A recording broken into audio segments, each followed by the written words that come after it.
Mesdames, Mesdemoiselles et Messieurs, bonsoir. Affaire Viviane de Prince Aimé. Prince Aimé est déterminé à se faire écouter cette fois-ci. Il répond à la maman Lolita, encore appelée baronne de Suisse, et réaffirme que si le buzz de Viviane n'a rien produit, c'est au moins 1 milliard de francs CFA. Oui, que plusieurs personnes ont fait le remix de Viviane pour se faire de l'argent alors que lui-même, il n'en possède rien comme droit d'auteur. Il n'en possède rien. Il estime également être la victime dans cette affaire et avoir été dupé par Wax Day. Et il réclame ce qui lui revient de droit et ne compte pas laisser ce combat. D'ailleurs, écoutez vous-même cette affaire, chers internautes, de fond en comble. Écoutez jusqu'à la fin et on se retrouve tout après pour les analyses. Je continue à parler à Maman Lolita, la baronne. Je dis, Maman Lolita, si tu veux avoir des informations, il faut venir à la source. Tu as contacté tout le monde, tu as parlé avec tout le monde, mais tu n'as jamais parlé avec Prince Aimé. Et je suis déçu aujourd'hui que tu me traites de méchant, alors que c'est moi la victime, alors que c'est moi qui subis. C'est ce qui se passe souvent quand on est en situation de faiblesse et de vulnérabilité. Très souvent, la victime est transformée en coupable. Et c'est une situation regrettable. Mais toi qui es une grande femme censée défendre le faible, tu ne dois pas te tenir du côté des forts. Car ceux que tu es en train de protéger, c'est eux qui détiennent l'argent. C'est eux qui ont le pactole. Et je ne suis pas en train de mâcher ma langue. On ne parle pas de 20 millions. 20 millions, c'est quoi? J'ai dit que si le buzz de Viviane n'a rien produit, ça produit 1 milliard de francs CFA. Et je me base sur ce que Wax Day lui-même m'a dit un jour, lorsque j'étais à Yaoundé au spectacle de Moustique le charismatique, où on m'avait invité lors des premières heures du buzz. Il m'a appelé parce qu'il y avait une sœur au Ghana qui avait repris ma chanson. Et il m'a dit qu'en une seule journée, ça a produit 30 000 $.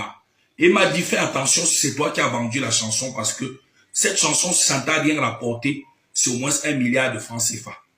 Et je suis sûr que cette chanson a rapporté beaucoup d'argent. Eux, ils se battaient pour faire des réclamations auprès de TikTok de presque 300 000 $. Hormis de ça, il y avait également les royalties et les droits d'auteur. Chaque fois, on vous a dit que les gens passaient à la caisse. Eux, ils passaient à la caisse pour faire quoi? Tous les artistes qui ont repris Viviane, que ce soit à l'international, vous-même, Maman Lolita, vous avez témoigné. À un moment donné, vous avez mis la pression sur Wax Day pour qu'on sorte là, pour qu'on fasse quelque chose avec des Bordeaux. Il vous a dit que non, il n'a pas le temps à ça. Il était en train de récupérer l'argent des droits d'auteur et des royalties. Il veut d'abord mettre l'argent ensemble. C'est vous qui avez parlé. C'est vous qui avez engagé le combat. Et plusieurs témoignages concordants de vos collègues internautes ont démontré clairement qu'il y a eu de l'argent qui a été touché de gauche à droite par les gens.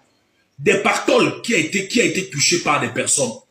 Et ce pactole-là, moi je vous dis qu'en dehors du contrat d'Orange, où on m'a donné 800 000 et où j'ai mis mon carburant aller-retour, presque 100 000, payer ma chambre d'hôtel 2 jours et faire manger moi-même et tous les gars qui étaient avec moi jusqu'à mon retour. En dehors de ça, il n'y a pas eu un pactole qu'une société multinationale m'a donné de 10 millions, de 20 millions ou de 40 millions. 20 millions, c'est pas l'argent par rapport à l'argent qui a circulé autour du projet de Viviane. Je continue à le dire, Maman Lolita. Et je dis encore à tous les internautes de finir leur combat. Il ne s'agit pas de jeter à la verdict populaire qui que ce soit. J'ai dit ce que je pensais par rapport à mon frère Malox. Et lui aussi, il a lavé ses mains en disant ce qu'il avait à dire. Donc ça ne sert à rien de détourner le peuple camerounais, africain, les êtres humains de bon sens du vrai débat. Je n'ai rien fait de mal. Comment je peux mettre en conflit les gens qui gèrent l'argent, les gens qui voient, les gens qui, c'est eux qui gèrent les plateformes, ceux qui traitent tout, ceux qui sont sur tous les réseaux. Moi, je fais quoi? Qu'est-ce que j'ai fait de mal? Donc, Maman Lolita, prenez vos responsabilités et agissez comme une grande femme. Et au lieu vraiment de raconter, de tirer, parce que vous êtes en train de tirer sur quelqu'un qui est dans une situation qui est à l'agonie. et vous tirez sur moi pour que j'expire une fois. Et je dis, c'est pas sérieux. C'est pas sérieux parce que les gens ont pris l'argent de droite à gauche. Vous-même, vous avez témoigné que c'est sur l'argent d'Orange de plusieurs millions de francs que Waxday a pris l'argent pour acheter la voiture. Ce n'est pas moi, c'est vous. Vous avez témoigné que quand Waxday lui m'a dit sur les réseaux sociaux, lorsque l'histoire de Kribi a éclaté, que Orange est la seule entreprise à avoir donné après Semé un contrat de plusieurs millions de francs CFA. Les plusieurs millions là sont où, Maman Lolita? Pourquoi aujourd'hui vous me traitez de méchant parce que je réclame ce qui me revient de droit? Que Dieu vous bénisse et moi j'espère que vous reviendrez à la raison et que vous allez défendre la cause que vous avez défendue depuis le début de cette affaire, parce que moi, personnellement, je ne vous connais pas, on ne s'est jamais rencontré et vous m'avez jamais contacté. Vous m'avez aidé comme vous pouviez à distance, mais ça aurait été mieux de vous rapprocher de moi. Que Dieu vous bénisse et que Dieu bénisse tous les internautes. Merci. H, toi qui regardes, n'oublie pas de liker et de commenter. Vraiment, si tu n'es pas encore abonné, fais-le. Aidez-moi vraiment à travailler davantage. Quand vous likez comme ça, moi je suis content et ça m'aide. Merci pour la marque de confiance.